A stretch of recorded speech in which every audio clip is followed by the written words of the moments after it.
Kakati nno munnange ebikyagenda mu maaso wali omukulu Bobi Wine abadde nga yatuuse dda munnange ate ku kitongole ekya Uganda Law Society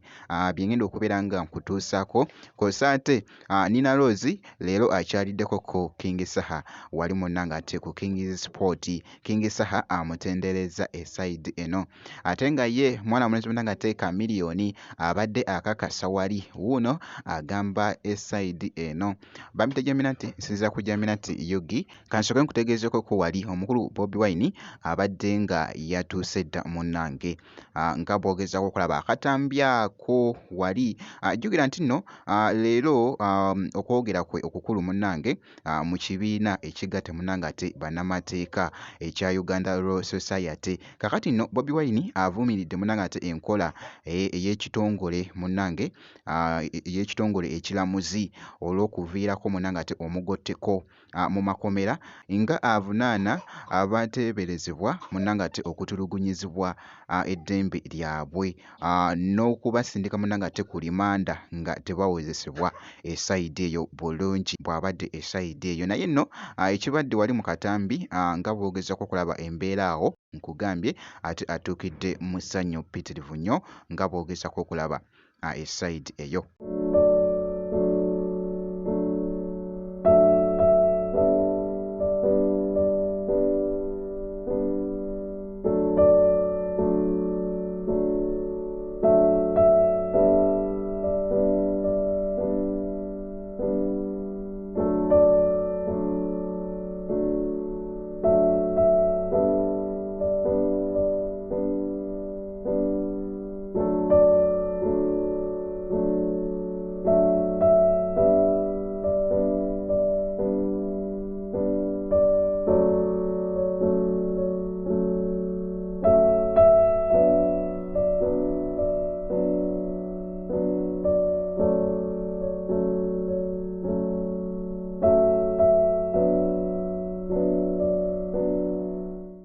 Webityo nno munnange ate we bikyagenda mu maaso okutambula nja kuba nga nkuwa update yonna naye nga munnange okwogera kw'omukulu munnange ate Bobi Wine kubadde nnyo wali munnange ate ku bantu be abakyali mu makomera esayidi eyo nga bw'owulidde wali nga nkunnyonnyola ng'ate tebali mu kwozesebwa munnange. Kakati nno abaddeko ku eyo munnange ate ku press conference eyo ebadde wali munnange ate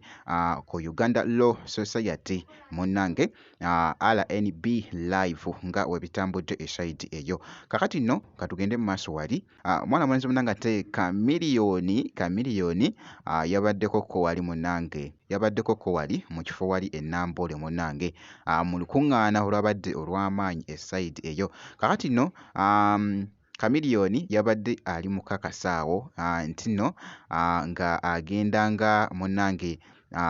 emitala w'amayanja nti mumulaba engeri gy'abakubamu omuziki abantu ate na wano akyabakubira ddala munnange esayidi eno. Kakati nno akatambi kano kabadde katwedinga wali ku mukutu gwa TikTok ng'ali mu kakasa nga bw'olaba awo mu katambi.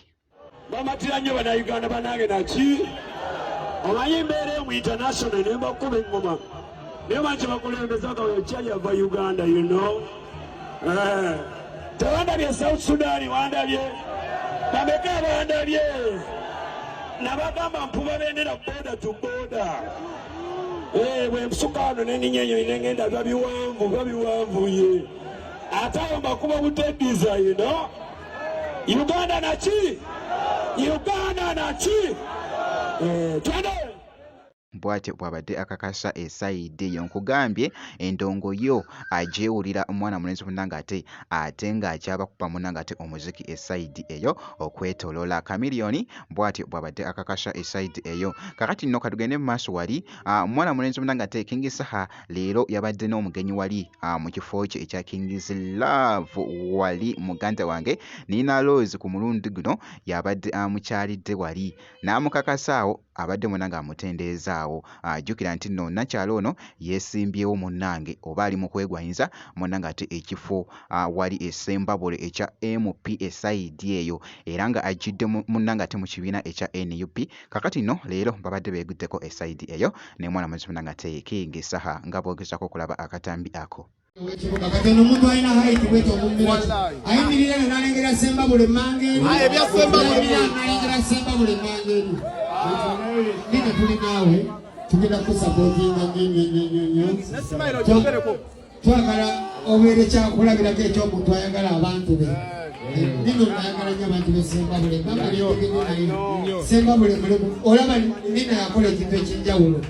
nti ye yasalawo amakanda agategewa Semba bule tolaba nti petudda munangawuka nipembiroti ye yasalawo amakanda agategere ddala wa era tugenda kumegatako Semba bule